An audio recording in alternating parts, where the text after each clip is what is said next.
NBL as early as next year. A number of former players and coaches are backing the bid, led by a club legend.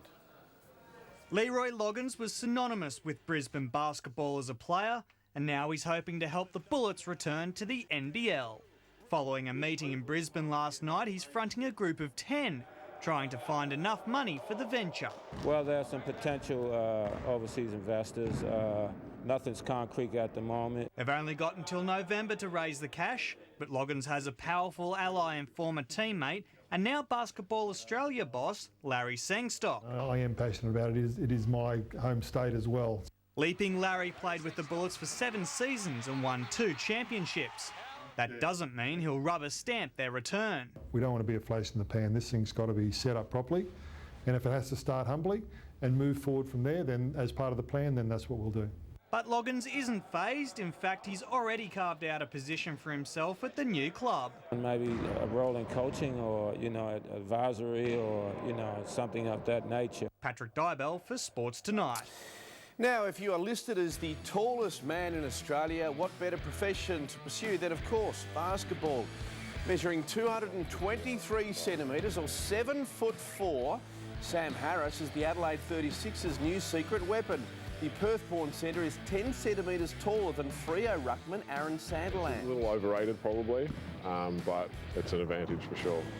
Wooden Spooners last season, the 36ers need any lift they can get to make the playoffs. He's enormous.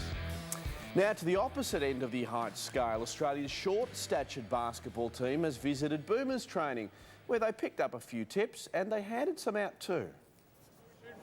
In a game made for giants, these guys are far from the stereotype, but their reason for playing is just like any other basketballer. I've always loved basketball. I played with the schoolmates when I was probably 10, 11, and then once they got too big, I couldn't play with them anymore. But yeah, I just love the team sport, love being out there with your mates. Due to a lack of numbers, the Australian short-statured team is forced to tune up between tournaments by playing against under-12s. So a session with the Boomers is quite a buzz.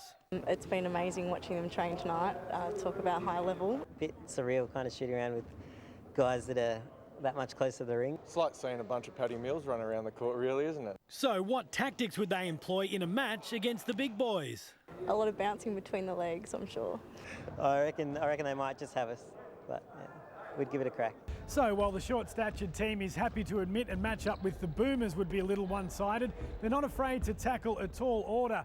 In their first appearance at the World Dwarf Games last year, they won a silver medal, beaten only by the mighty Americans. They've probably got about 500 to choose from, whereas we've probably got about 25, so it makes it a little bit harder to compete. But look, we did really well. We might have our work cut out a bit, have to get training and all that, but hopefully we can come back with the gold next time.